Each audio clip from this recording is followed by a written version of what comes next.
கோகிலாவின் போட்டோவிற்கு மாலை போடப்பட்டிருந்ததை பார்த்ததும் ஜோவிற்கு தலை சுற்றுவது போல இருந்தது.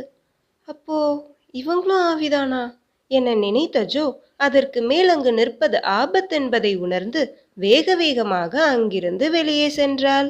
முதலில் தன் வீட்டிற்கு சென்றுவிட வேண்டுமென நினைத்து கொண்டு வேக வேகமாக நடந்தாள் ஜோ. ஒரு வழியாக தன் வீட்டருகே ஒன்றை உணர்ந்தாள். எதிர் வீட்டு கேட் அருகே யாரோ நின்று கொண்டிருப்பதை. எதிர் வீட்டு கேட் அருகே யாரோ நிற்பதை உணர்ந்த ஜோ மனதில் சற்று தைரியத்தை வரவழைத்து கொண்டு திரும்பி எதிர் வீட்டு கேட்டை பார்த்தாள். அங்கு இளம்பெண் ஒருத்தி நின்று கொண்டிருந்தாள். பார்ப்பதற்கு மிக அழகாக இருந்தாள். ஜோ அவளை பார்த்ததும் அவள் ஜோவை பார்த்து கையை அசைத்தாள். அவள் அருகே போகலாம் என நினைத்த ஜோவிற்கு கோகிலாவின் எச்சரிக்கை ஞாபகம் வந்தது. இருப்பினும் கோகிலாவே ஆவிதான் என்பதாலோ என்னவோ அவளது எச்சரிக்கையை உதாசனப்படுத்திவிட்டு எதிர் வீட்டு கேட்டை நோக்கி நடந்தாள் ஜோ. கேட் அருகே சென்றதும் ஜோவே முதலில் பேசத் தொடங்கினாள். கேட் அருகே ஜோ சென்றதும் அவள் கையில் இருந்த டேனியும் ரீனாவும் எதையோ கண்டு பயந்ததை போல உடல் நடுங்கத் தொடங்கின. ஆனால் ஜோ அதை கவனிக்க தவறிவிட்டாள். நீங்க தான் இந்த வீட்டில் இருக்கீங்களா? உங்க கூட பேசணும்னு நினச்சிட்டே இருந்தேன். என்ன பேசணும்னு நினச்சிங்களா? அப்போ வந்து பேசியிருக்கலாம்ல? இல்லை, வரலான் தான் நினச்சேன்.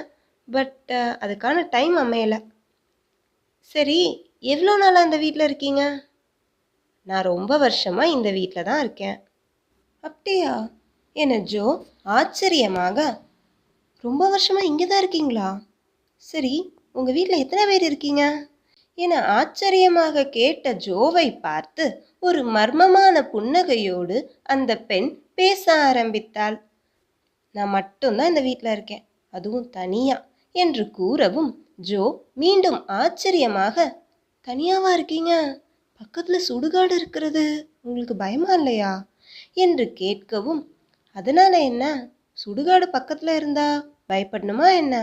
சரி வாங்க, வீட்டுக்குள்ளே போய் பேசலாம் என்று அந்த பெண் கூறவும் ஜோ வீட்டிற்குள் செல்ல தயங்கினாள். தைரியமாக உள்ள வாங்க, இந்த நேரத்தில் வெளியே நிற்கிறது அவ்வளோ நல்லதில்லை.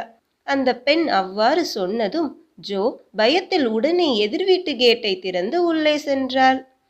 சரி வாங்க வீட்டுக்குள்ளே போகலாம் என கூறி அந்த பெண் முன்னே நடக்கத் தொடங்கினாள். அவள் பின்னே ஜோவும் நடக்கத் தொடங்கினாள். உள்ளே செல்ல செல்ல ஏதோ அழுகிய நாற்றம் அடிப்பதை போல ஜோ உணர்ந்தாள்.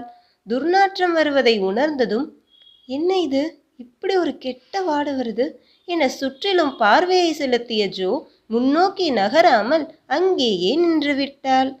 ஜோ வராததை கண்டதும், ஏன் நின்னுட்டீங்க, என்னாச்சு என அந்த பெண் கேட்க, இங்க என்ன இப்படி ஸ்மெல் வருது என ஜோ முகத்தை சுளித்தபடியே கேட்டாள். அவள் அவ்வாறு கேட்டதும் அந்த பெண்ணின் முகம் சற்று கோபமாக மாறியது. இருப்பினும் அதை வெளிப்படுத்தாமல், அது ஏதாவது இறந்து போன என கூறியவள் சற்றென்று பேச்சை நிறுத்தினாள். ஜோ அவள் இறந்து போன என சொல்லியதும் அதிர்ச்சியாக அப்பெண்ணை பார்த்தாள். அந்த பெண் சுதாரித்து கொண்டதை போல பேச்சை தொடர்ந்தாள். அது ஏதாவது இறந்து போன விலங்கோட ஸ்மெல் போல என்றாள் அந்த பெண். ஓ சரிங்க என கூறிய ஜோ நடக்காமல் மீண்டும் சுற்றிலும் பார்வையை செலுத்தினாள். ஏங்க உள்ள வாங்க, அங்கேயே நின்றுட்டு இருந்தா எப்படி என அவள் கேட்க ஜோவும் முன்னோக்கி நடந்தாள். ஒரு வழியாக அந்த வீட்டிற்குள்ளும் சென்று விட்டாள். அந்த பெண்ணுடைய வீடு ஒரு விதமான மங்களமான வெளிச்சத்தை தந்து கொண்டிருந்தது. வீட்டிற்குள் சென்ற ஜோவை அங்கிருந்த சேர் ஒன்றில் உட்கார செய்த அந்த பெண் எதிரில் நின்றபடியே ஜோவுடன் பேசத் தொடங்கினாள். நீங்க கோகிலா வீட்டுக்கு எதுக்கு போனீங்க? ஓ, நீங்க பார்த்துட்டீங்களா அங்கே போனத? என் ஹஸ்பண்ட் இன்னைக்கு நைட் வரமாட்டாரு, ஸோ அங்கே தங்கலான்னு போனேன் என்று ஜோ கூறவும், அப்புறம் ஏன் திரும்பி வந்துட்டீங்க என அந்த பெண் கேட்டாள்.